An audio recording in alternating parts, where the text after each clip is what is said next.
एक दिन एक खूबसूरत गांव में, जहां पहाड़ों के पीछे बसे एक छोटी सी लड़की माया रहती थी। माया का एक ख्वाब हमेशा से था कि वो जादू की दुनिया में होती, और इसलिए वो हमेशा जंगलों का सफर करती रहती। एक दिन जब माया जंगल में गहराइयों में बंद रास्ते पर चल रही थी, उसने एक अजीब व गरीब मंजर देखा। एक दरख्त के नीचे झाड़ियों और पत्तों के नीचे एक छोटा सा खाकी बक्स छिपा हुआ था। उसकी सतह पर एक अजीब रोशनी चमक रही थी और माया को महसूस हो रहा था कि उसके गर्द एक राज है। माया ये देखकर बहुत खुश हो गई और उसने देर न की। वो उस खाकी बक्स को धीरे से साफ करने लगी।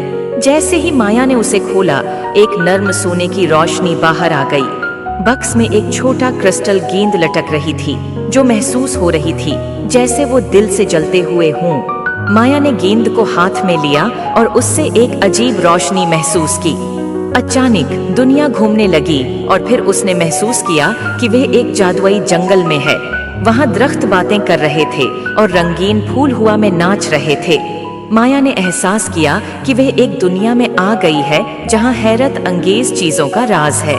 जादुई बक्स को अपने हाथों में पकड़कर माया उस जादुई जंगल में घूमने निकल पड़ी। उसकी राह में मुख्तलिफ जादुई जानवर और पौधे आए और हर एक ने माया की दिलचस्पी को बढ़ाने में मदद की।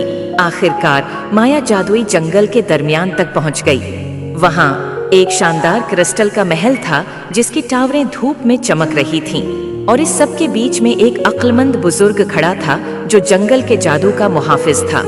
अक्लमंद बुजुर्ग ने मुस्कुराते हुए माया को जादुई डब्बे का हकीकी मकसद बताया।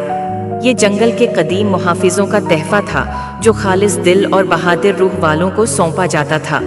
इसकी ताकत जादू में नहीं, बल्कि इस सफर में थी जो उसने मुतासिर किया। तशक्कर और हैरत से भरपूर माया अपने घर वापस आई। इसके दिल में नई हिकमत और हैरत की रोशनी भरी हुई थी, और अगरचा उसने जादुई जंगल को पीछे छोड़ दिया था, लेकिन उसकी जादुई महमात की यादें हमेशा उसके साथ रहेंगी, इसे याद दिलाते हुए कि हकीकी जादू खुद पर यकीन और तखय्युल की ताकत में है। उम्मीद है आपको स्टोरी पसंद आए होगी। Thanks for watching. Please like and subscribe my YouTube channel.